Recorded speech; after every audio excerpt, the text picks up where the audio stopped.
Alright.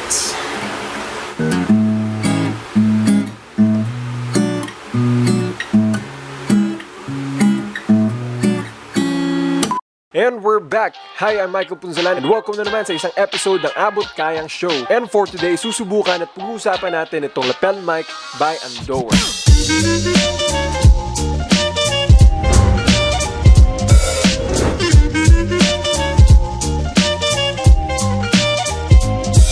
Alright, so ito na siya. So for the price nito is 231 pesos kasama na ang delivery fee niyan. So, yan. So, out of the package is ganito yung itsura niya. Naka-zip tie lang. And then, kung bubuksan natin, mas makikita na natin dito agad yung lapel mic and then yung adapter niya. So, para maintindihan nyo lang din, para saan nga ba tong adapter na to? Ang tawag nga pala dito sa adapter na to is ang TRS. And then, ang tawag naman dito sa tatlong linya is ang TRRS. So, kung may bala kayong gamitin tong lapel mic na to for your camera or DSLR is ikabit nyo tong TRRS nyo to TRS para gumana siya sa inyong DSLR. Yan. So maganda rin siya dahil sturdy yung kabit niya. Talagang solid pagka kinabit mo. Yung tipong nagkiklik. And then dito naman sa lapel mic natin, meron na rin siyang kasama na wind muff. Para saan nga ba yung wind muff? Ang wind muff is para yan ma-avoid natin yung wind noise. For example, natututukan siya ng electric fan or ng mga simpleng mga hangin-hangin lang. Para yan at least mabawas-bawasan yung wind na papasok sa microphone nyo.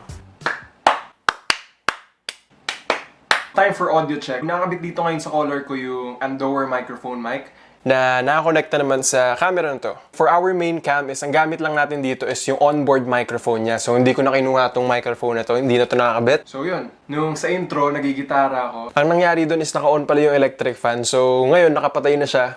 Sobrang init. Pero at least malalaman nyo kung ano ba yung difference ng nakalapel mic at nang gamit lang yung onboard microphone ng camera. So isa nga rin pala sa nagustuhan ko sa lapel na to is yung pagiging madali niya from switching from mobile phones and then switching to your DSLR camera. At dahil yun sa adapter na kasama nito. And then ang sasuggest ko nga lang din pala for starting creators katulad ko is kung wala pa kayong budget pang bili ng shotgun mic or ng wireless lapel mic transmitter, pwede naman muna kayo bumili ng ganitong lapel mic and then ikabit nyo na lang siya sa smartphone nyo. And then sa post-production, isync nyo na lang siya sa editing. At least in that way, mas malinaw yung audio na mapoproduce nyo. And now for the final question, would I recommend this microphone? I'd say yes. Sa price at sa quality niya, hindi ka natalo. 200 pesos, di ba? At isa pa, may kasabihang, a great film is nothing without a great audio.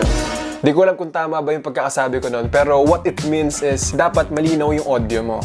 Okay lang na malabo yung video mo, gumagamit ka man ng cellphone or kahit anumang pang video na yan. Ang mahalaga is, dapat malinaw yung audio mo para mas ma-deliver mo yung message mo ng mas maayos.